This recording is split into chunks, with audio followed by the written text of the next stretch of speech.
Hey y'all, it's your math teacher, Mr. Boyd, back at it again today. Today we're going to be focusing on the sine and cosine ratios. Now, functionally, these work the exact same way as the tangent ratio that we learned about in the last lesson. The algebra is going to be the same, the equations are going to look the same, the images are going to look the same. It's largely the same thing. The big differences come right here in the setup. So previously, with tangent, what we had was opposite over adjacent. Okay, and so notice the difference. The only difference between sine and tangent is in sine, we're going to have opposite over hypotenuse. So we're going to have hypotenuse instead of adjacent. And then with cosine, we're going to have adjacent over hypotenuse. Now, this gets really confusing for new students. And so sine, cosine, and tangent are sometimes affectionately referred to as SOHCAHTOA. I'm going to write that out. I think you should too.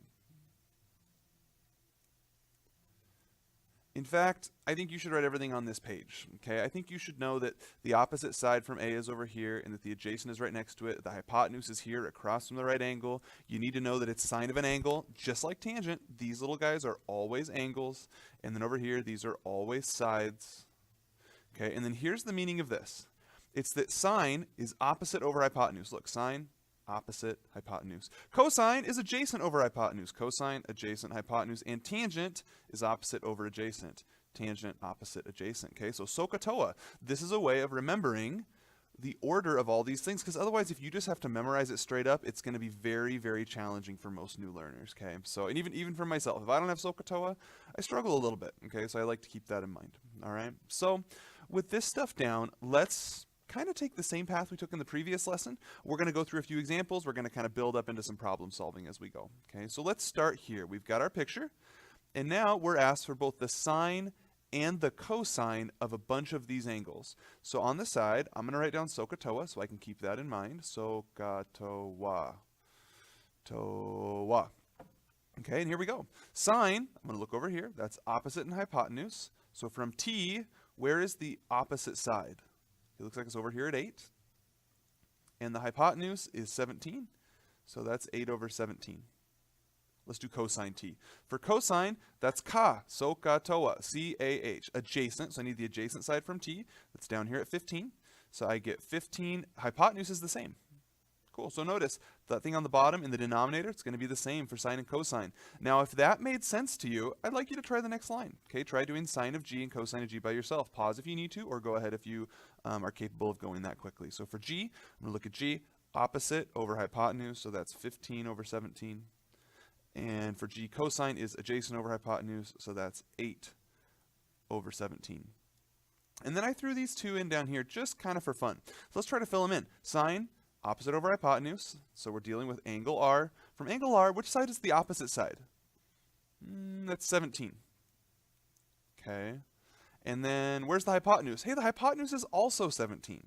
So that's one of the reasons that we don't normally, at least not in the geometry level, we don't normally allow the 90-degree angle, because that is 90. We don't normally allow the 90-degree angle to be our chosen angle, because weird things like that happen, so we get 1. And if you want to type in sine of 90 in your calculator, it should say 1. If it doesn't, it means your calculator is speaking the wrong language. It's in the wrong mode. Okay, let's try the cosine. So cosine is adjacent. Which side is the adjacent? Is it 8 or 15? I'm not really sure.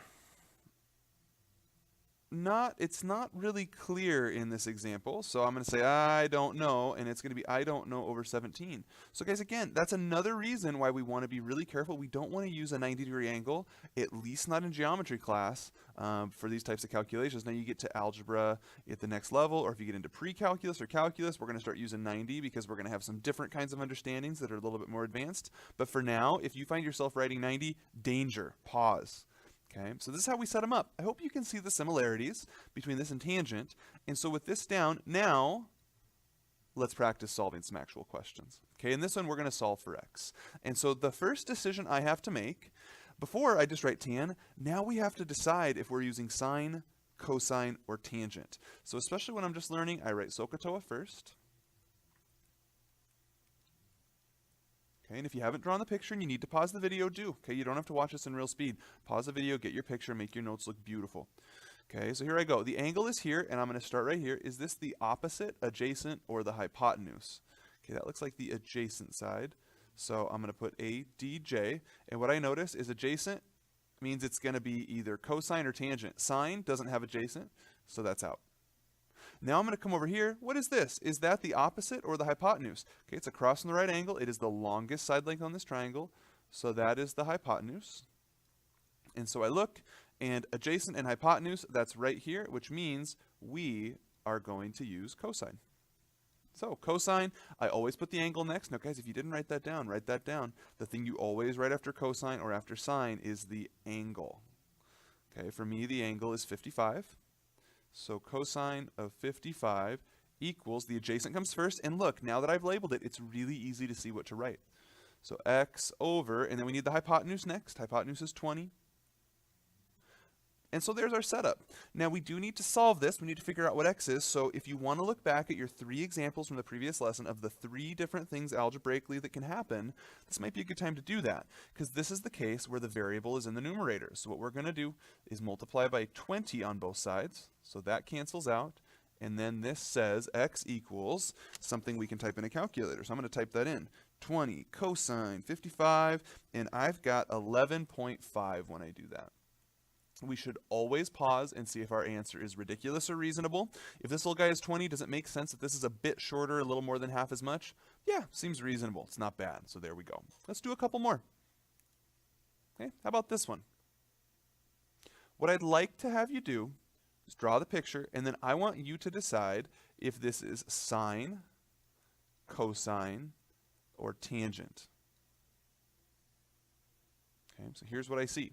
I see that from 65, this is the opposite side. This is the hypotenuse. Opposite and hypotenuse means I'm going to use sine. Now, you may have noticed I'm not writing S-I-N-E. The reason I'm writing just S-I-N is because that's what it says on the calculator. That's the shorthand for it. Now, some people say, oh yeah, that's sin. People, there will be no sinning in my math class. Okay, we're not going to sin. We're going to sine. Okay, we're not sinning. We're going to sine. Okay, so here's the sine. We're going to sine. We're going to use the angle. Okay, sine of 65. And then we've got our opposite side here. So opposite comes first. How do I know that? Because it says right here, opposite first. And then I'm going to put the hypotenuse next. That's x. And so now, algebraically, this is a little bit different than what we had before. We've got our x in the denominator. So what am I going to do? I'm going to multiply by the denominator to get it out of there. And this is the case that has an extra step to it.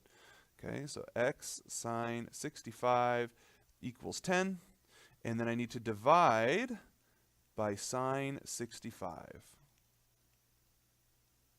Divide. And now I can type it in. Now, some of you are still forgetting that when you do this, you need to type in the divide button. It's 10 divided by sine 65. Some people just type in 10 sine 65 and then they're frustrated. Notice that right here, we've got our little division, so you need to type division in the calculator. And I get 11.0. Is that ridiculous or reasonable? This is 10. Does that look just a little bit longer? Yeah, sure it does. Okay, so that'll work. All right, now that we're starting to get a little bit more comfortable, we're just going to whip through a few examples real quick. What I'd like you to do is please pause the video, try the whole question on your own, see if you can get it. And if you do, that's great. If not, then watch how I did it and see if you can learn from it, okay? So pause the video now and try it. Okay, when you're ready, here's how it goes. Okay, this one is sine of 24 because I've got my opposite and my hypotenuse. Sine of 24 equals 4 over x. So I'm multiplying by x on both sides. And I get x sine 24 equals 4. Make that a 4. So sorry. Oops. Bad penmanship. Very difficult to write on this thing. Okay, and then divide by sine of 24. And then what do I get? I'm going to type that in a calculator and see. 4 divide sine 24, 9.8 is what I get. Make sure it's ridiculous or reasonable. Okay, in this case it looks reasonable. That looks like it's a little more than double what 4 is. Okay, a couple more examples. Okay, try this one now. Okay, when you're ready, hit play. Here we go.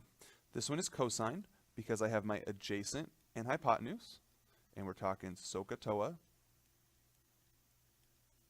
So I'm looking for that spot where adjacent and hypotenuse are together. That's right after the C, so that's cosine. So cosine 32 equals x over 13. multiply both sides by 13, and it is calculator time. 13 cosine 32, and I get 11.0.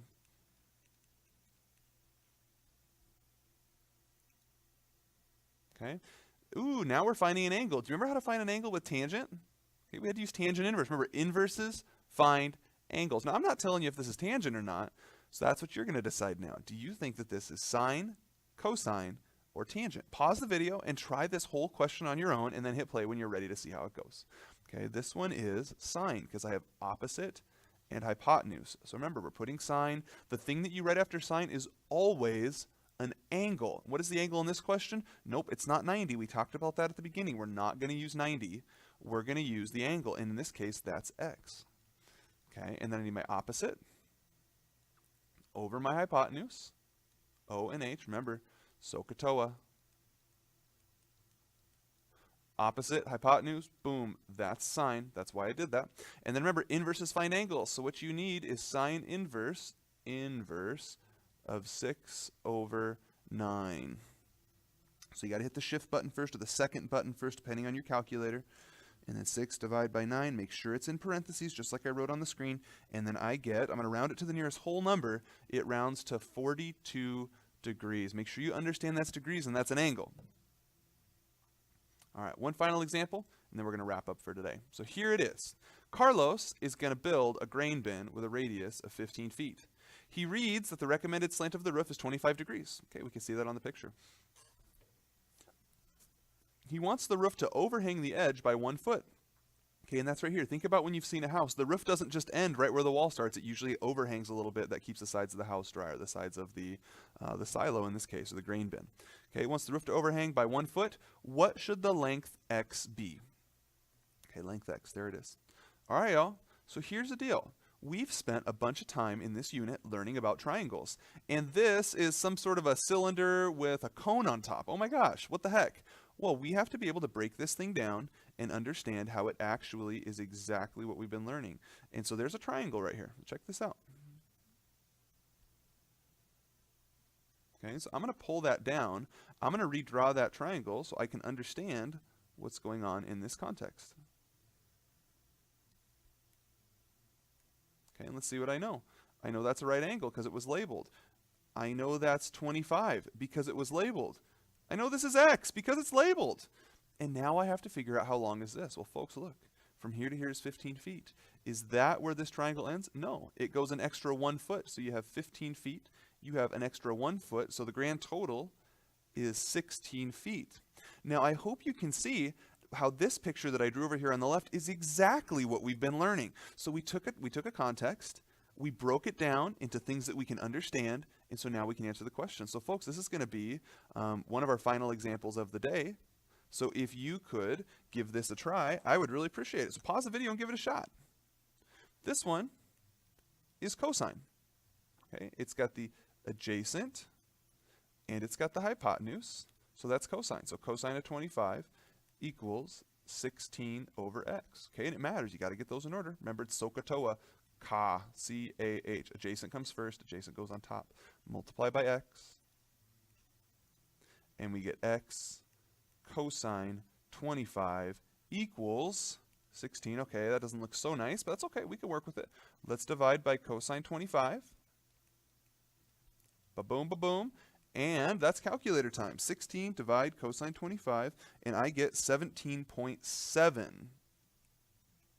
Let's make sure it's reasonable. This is 16. Does that look a little bit longer? Sure, yeah. Oh, and by the way, what are the units? Okay, normally we have to say, is it inches or miles or meters or feet? Let's look. Okay, this was in feet, and that's in feet, and that's in feet, which means that was 16 feet. So this is 17.7 feet. So there's our first application of how we can use this stuff. Folks, hope you enjoyed the video. Hope it's making sense to you, and we'll see you next time.